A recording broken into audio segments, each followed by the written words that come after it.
Before gods ruled Olympus and heroes claimed thrones, there was a beast, a savage force that no one dared name aloud. And tonight, we drag it back into the light. Welcome, wanderers of forgotten lore, to another episode of Myth or Real.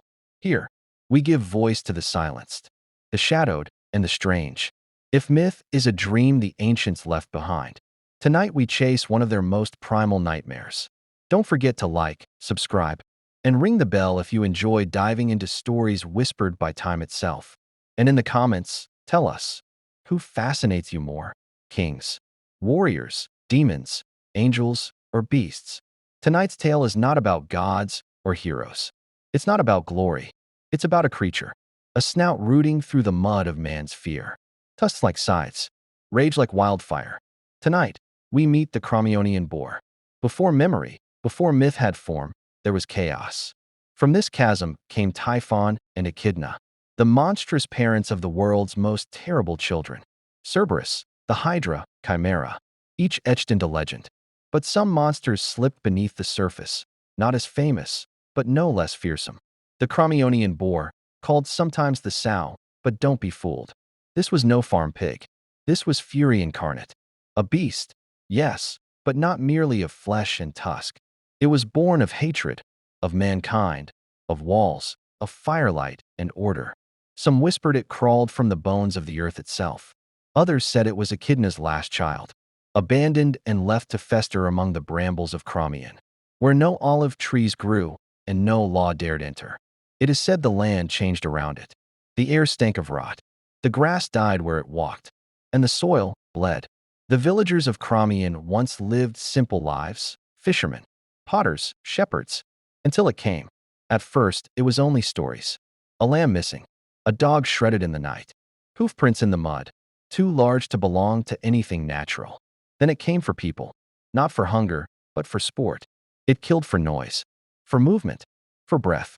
They say it would charge down the slopes with the force of a boulder, and leave only torn limbs and screaming behind. Its hide was like a wall of iron. Arrows bent, spears shattered. Fire only enraged it. It was not just a creature. It was a curse. And behind it, or beside it, lived a woman. Who was Fia? Some say she was a priestess. Others, a madwoman. Her hair was the color of storm clouds. Her face wrinkled like tree bark. She lived in a cave and spoke to the wind. Some say she nursed the beast. Others, that she was the beast, wearing the shape of a woman by day. In the darkest versions of the tale, she fed the boar children, promised safety to families in exchange for their youngest.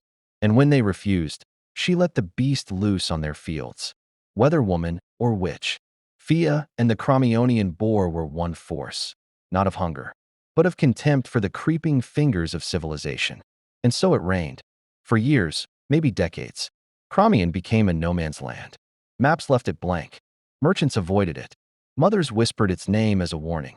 But nature abhors a vacuum. And wherever chaos rules, heroes come. One day, a traveler arrived on the road from Treason. Young, but broad of shoulder. Quiet, but sharp of eye. Theseus. But this is not his story.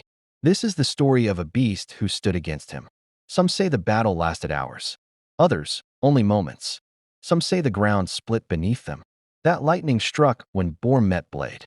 But what all stories agree on is this: when the dust settled, the Crommyonian Boar was dead.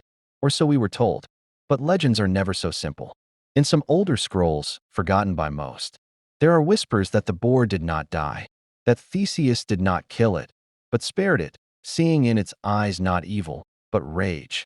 Ancient rage. The rage of nature spurned, of wildness fenced and chained. And so he let it go, deep into the mountains of Arcadia, where even gods tread lightly.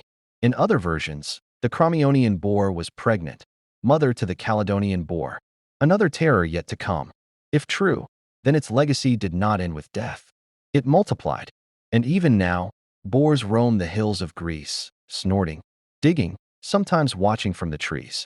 Too large, too clever, their eyes, too knowing. Could it be? The Crommyonian Boar may not wear a crown or speak in riddles. It may not charm you like a siren or command armies like a warlord, but its story is a reminder that there are forces older than cities, older than law, that not every monster seeks to be tamed. Some just want to watch the torchlight fade. If you've enjoyed this descent into wild myth, leave a like, subscribe to Myth or Real, and share your thoughts in the comments. Tell us, what kind of character calls to you most? Warrior? Demon? Or the beast watching from the woods? Until next time, walk carefully. Some myths still breathe.